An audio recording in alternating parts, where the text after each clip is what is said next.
Се враќаме назад во студиото. Ганди ќе рече, големината на една нација може да се процени според тоа како ги третира животните. Како ги третираме животните ние во Македонија. Моја гостинка е Емилија Гогова од Анима Мунди, или активистка за заштита на животните, или еве претежно во моментот сме со оваа Срничка, Срна е незиното име. Да. Куче кое што е од стационарот Вардариште. Така. Да. Ова е Срна која што е спасена од Вардариште пред месец дена и се уште е во фаза на рехабилитација практично од третманот кој што го има добиено таму, за жал. Да, затоа малку и ние срамлива, срамежлива. Да. Колку Вардариште е проблем кој што тлее, можам да кажам, без разлика на тоа дали се менуваат локални власти или не, Вардариште е проблем, нешто на што се укажува со години. Еве да почнеме од тоа, колку кучиња има во стационарот? Вака сега, во стационарот има капацитет од околу 80 боксови за 80 кучиња. Меѓутоа никогаш сите не се полни, 40-50 зависи. Истовремено има простор кој што е надвор во дворот на Вардариште и таму има сигурно 20-30 кучиња постојано. Во какви услови живеат тие кучиња? Од оно што го гледате на терен. Повторно ќе кажам дека не сме овде за да посочуваме одредени структури кои што колку се залага, меѓутоа генерално условите речиси никој да не ги менува.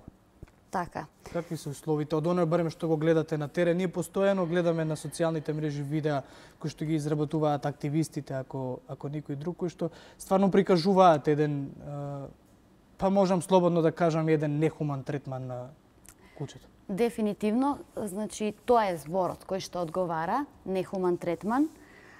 Не знам прво дали да се фокусирам на физичките услови во стационарот или пак на третманот на дел од вработените кон животните кои што се внесуваат во самиот стационар. Значи условите се катастрофални. Се работи за бетонски боксови, мали, со измет внатре, кои што ги перат, не знам дали еднаш неделно или два пати, ги перат со милениците, значи со животните внатре. Сум имала прилика да влезам од непосредно после миењето на боксовите, значи животните се мокри, малите бебенца се исто така мокри, така да ужасно е. Ниту е доволно загрејана таа просторија, нема мека подлога во ниеден бокс, дури ни во тие каде што се ставаат мали бебиња. Друго, боксовите се инфицирани. Не дезинфицираат воопшто, така да 90% од малите бебенца угинуваат од зараза. Така и наместо да зборуваме за стационар кој што би бил привремено живеалиште, ние всушност зборуваме според условите какви што вие ги опишувате, јавноста ги знае, за еден вид затвори за самите кучиња кои што претежно внатре се бездомници или напуштени. За Срна знаете како се нашла таму? Не знам, Срна е заловена со мали бебиња. Бебињата и ги зеле некои деца и она беше едно од најистравматизираните кучиња таму. Значи до зидот, со поглед свртен кон зидот и фиксирана така. Да. Така да... Гогова, стварно ужасно. Ако никој не може да си го представи, еве ние се обидуваме да ја представиме таа слика какво е внатре.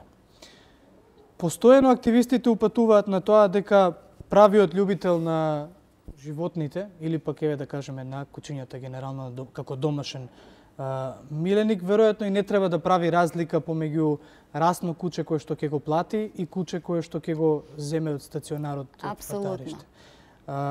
Колку е важно да не се купува, односно баш да се види погледот на тоа куче и да заврши во некоја фамилија која што понатаму ќе му го олесни животот кој што го претрпел внатре. Така. А јас сум среќна прво да кажам што во последниве години се повеќе мешани кутриња сретнувам на улица, луѓе кои што си вдомиле, што значи дека свеста и кај нас, кај луѓево се буди, и тоа особено ме радува, макар што се уште за луѓето е битно која раса на куче шетаат, а за мене е најбитно тоа, моментот во кој што си го затекнал животното, во тие маки, значи во тие услови, очајно барало помош и кога ќе си го видиш дома чисто, избањато, спокојно спие и цело време, и тоа не е мала промена, тоа е трансформација на животот, на животново. Така да јас барем тоа така го доживувам. Кога ги гледам смирени и си спијат спокојни со полни мешиња и веднаш ми доаѓа сликата какви биле кога сум ги нашла и тоа е наградата, тоа е, не знам. Свеста е она, убаво рековте, свеста е она на која што треба да се работи, бидејќи претпоставувам сте имале и вие ситуација во која пријатели, другари, познаници сте се нашле во иста ситуација каде што може да погледнете едно такво видео за тотална трансформација на едно животно. Сите се воодушевени, меѓутоа после тој мал момент на доживување на такво повторно се враќаат на естетскиот момент, да. Дека кучињата скитници сепак како да не заслужуваат, да. Колку често се судирате со луѓето кои што се задолжени да ги поправат тие услови внатре во Вардариште и какви се одговори добивате, бидејќи пак ќе повторам, е тема на која што недоволно се работи. Вардариште е дури премал како објект. Може би за сега и доволно, бидејќи животниве, целиот концепт на Вардариште залови, стерилизирај и врати повторно на истата локација, значи од каде што се заловени. Животниве таму би требало околу 2 недели да престојуваат, така да може би како преодна фаза место може би е и доволно. Меѓутоа проблем се условите и несоодветниот третман. Јас не знам проблемиве кои што се во Вардариште конкретно во чија надлежност се. Очигледно животниве не се хранат таму редовно. Кога ги прашувам зошто не ги храните редовно, тие се жалат дека немаат доволна количина на храна. Значи не се обезбедени со доволна количина на храна. Друг момент околу заловувањето. Значи они ги заловуваат со сајли кои што сами си ги изработиле. Тоа може да остави последица врз животот. Тоа може да остави и сега се поставува прашањето кој е одговорен да им набави, да ги снабди со соодветна опрема, која што ќе може да се залови животното најсоодветно, најстручно, без да му се нанесе или со минимален стрес. Исто така е многу важен и пристапот при тој чин, затоа и цело време ние апелираме Вардариште да се препушти 100% во рацете на здруженијата, бидејќи имаат искуство, бидејќи имаат знаење, имаат трпение и имаат волја. Да, се осеќате ли некој пат, еве да речем, немокно затоа што баш оние луѓе кои што имаат чувство, односно сен за тоа како треба да живее едно животно е недоволно инволвирано, да, не одлучува, може да апелира, може да се бори, меѓутоа не одлучува.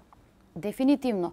Со години го имаме тоа чувство, до степен на фрустрација веќе доаѓа и со години, значи готови проекти, иницијативи и концепти им доставуваме на Вардариште, конкретно Сдруженијето Анима Мунди, концепти кои што се веќе испитани, проверени, докажани, поддржани од моќни странски здруженија и кои што имаме преку 20 писмени одобренија и поддршки од преку 20 европски парламентарци за сите тие концепти кои што сме ги изготвиле, кои што сме ги усвоиле од земји кои што го имале тој проблем, го истретирале и тие методи дале резултати, меѓутоа не можат да се имплементираат овде кај нас.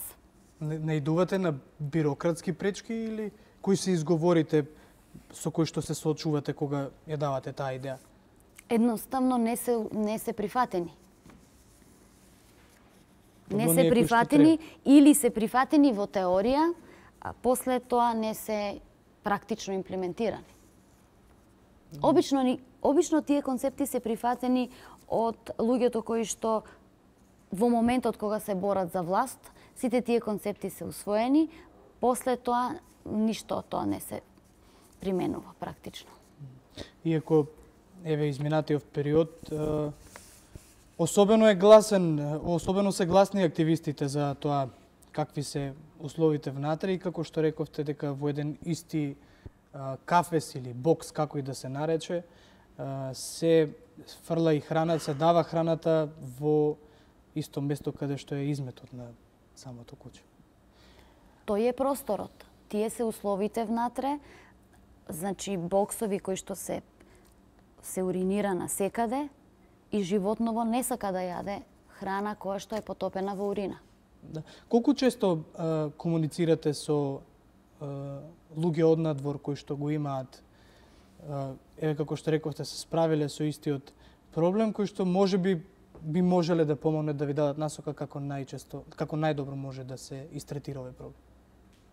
Тоа се странски, мислите на странски организации? Организации надвор од Македонија кои што може да помогнат. Конкретно лани организација во Италија, ЕНПА, кои што понудија 2000 стерилизации во градот, истите животни да се одбележат со маркици, и тој проект беше отфрлен.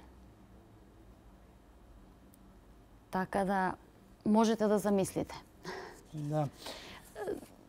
А да ја сузбиеме онаа паника на социјалните мрежи, бидејќи сме при крај со времето, оваа тема секако можеме да ја зборуваме уште наредните 2 дена и пак да стигнеме до тоа дека Врдариште не е стационар, туку е затвор. За жал, на кој што треба многу да се работи, почнувајќи од основата од реновирањето на самиот стационар. Методите и техниките на заловување, на чување, на враќање повторно на истите куќиња, на истите локации.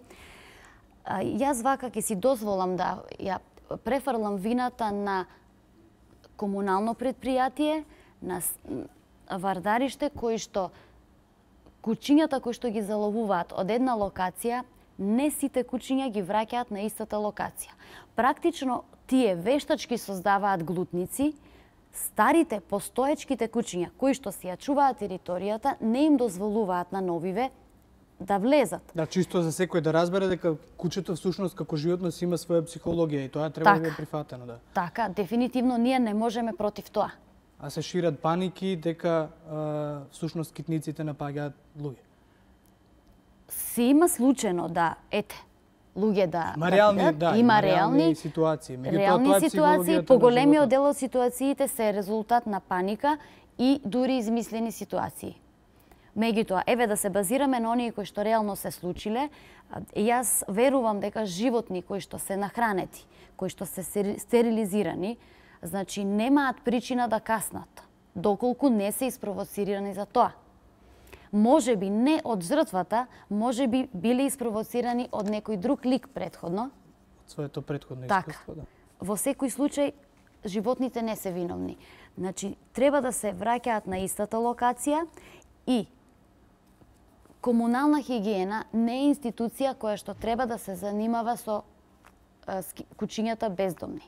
Затоа што тие не се комунален отпад. Не може една организација која што се занимава со отпад да го решава и овој проблем. Значи, овој проблем треба да го решаваат луѓе кои што ги сакаат животните и кои што сакаат да помогнат за тоа. А тоа се здруженијата и активистите.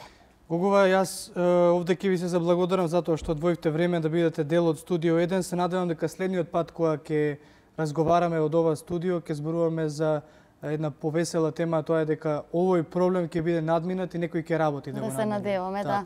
Ќе се префрлиме од другата страна на студиото, каде што мојот колега Александар Петрески ќе ги донесе најновите информации за денеска. Александар? 18 часот време е да ги проследиме најновите вести на 1 ТВ за денеска. Со најновите информации се враќаме веднаш по најавната шпица.